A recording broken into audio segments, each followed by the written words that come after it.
Assalamualaikum warahmatullahi wabarakatuh. Salam dan bahagia Bapak Ibu guru hebat.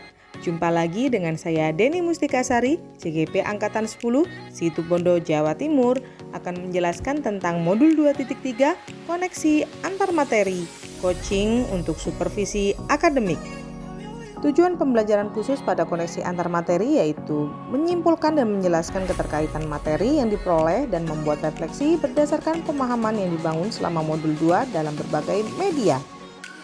Selama mempelajari modul 2.3 tentang coaching untuk supervisi akademik, saya mempelajari tentang prinsip coaching ada 3, kemitraan, proses kreatif, dan memaksimalkan potensi. Kompetensi yang harus dimiliki ketika coaching yaitu kehadiran penuh, mendengarkan aktif, dan mengajukan pertanyaan berbobot. Percakapan ketika coaching menggunakan alur tirta dan tahapan supervisi akademik ada 3, percakapan pra-supervisi, supervisi, dan percakapan pasca supervisi, serta praktik coaching dalam supervisi untuk mengembangkan kompetensi guru secara optimal. Emosi yang saya rasakan terkait pengalaman belajar yaitu saya merasa termotivasi dan percaya diri untuk melakukan pendekatan coaching untuk supervisi akademik. Namun, terkadang saya juga merasa khawatir tentang kemampuan saya ketika melaksanakan praktik coaching.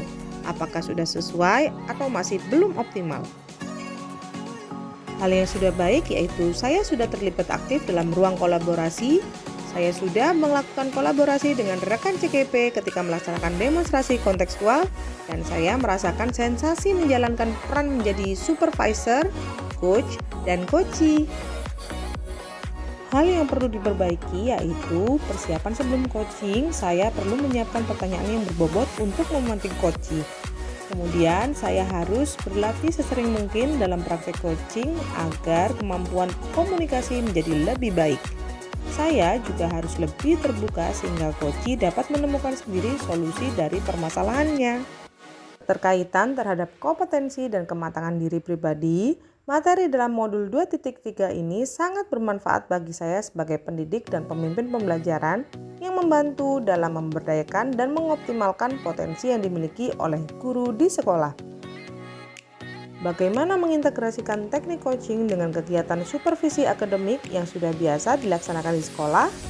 Jawabannya adalah mengintegrasikan teknik coaching dengan kegiatan supervisi akademik yang biasa dilaksanakan di sekolah dengan menggunakan alur tirta setiap percakapannya.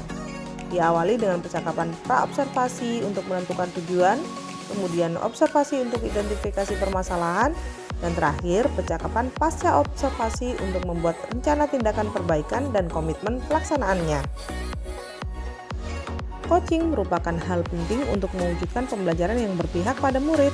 Pemimpin pembelajaran perlu menjaga kualitas atau mutu sekolah dengan melakukan coaching pada guru agar mengoptimalkan kemampuan sekolah untuk mencetak generasi emas calon pemimpin masa depan. Tantangan yang saya rasakan yang pertama menyeragamkan pemahaman tentang coaching untuk supervisi akademik pada komunitas sekolah. Yang kedua, coaching dilakukan kepala sekolah pada guru hanya sebagai formalitas untuk dinilai namun tidak ada lanjutannya. Yang ketiga, waktu yang terbatas dan kesibukan yang padat. Dan yang terakhir, membuat guru yang mengikuti coaching lebih terbuka dalam menyampaikan kesulitannya. Solusi dari tantangan tersebut yaitu yang pertama mengadakan sosialisasi tentang coaching di komunitas belajar sekolah, yang kedua membuat konten coaching di berbagai sosial media, yang ketiga pengelolaan atau manajemen waktu, dan yang terakhir membuat daftar pertanyaan wawancara yang berbobot. Pengalaman masa lalu saya pernah disupervisi oleh kepala sekolah dan pengawas, tetapi hanya sebatas meminta bukti perangkat ajar dan praktek mengajar. Kemudian dilakukanlah penilaian. Tidak ada arahan untuk rencana perbaikan dan tanggung jawab untuk memaksimalkan potensi saya sebagai pendidik. Berdasarkan pengalaman di masa lalu, penerapan di masa mendatang harus lebih baik lagi. Yang pertama, supervisi akademik di masa mendatang perlu diintegrasikan dengan penerapan coaching sehingga supervisi akademik lebih terarah. Yang kedua, supervisi akademik yang sebelumnya hanya melakukan penilaian searah, maka di masa mendatang harus menggunakan tahapan pra-supervisi, supervisi, dan pasca supervisi agar memiliki dampak positif bagi coachee.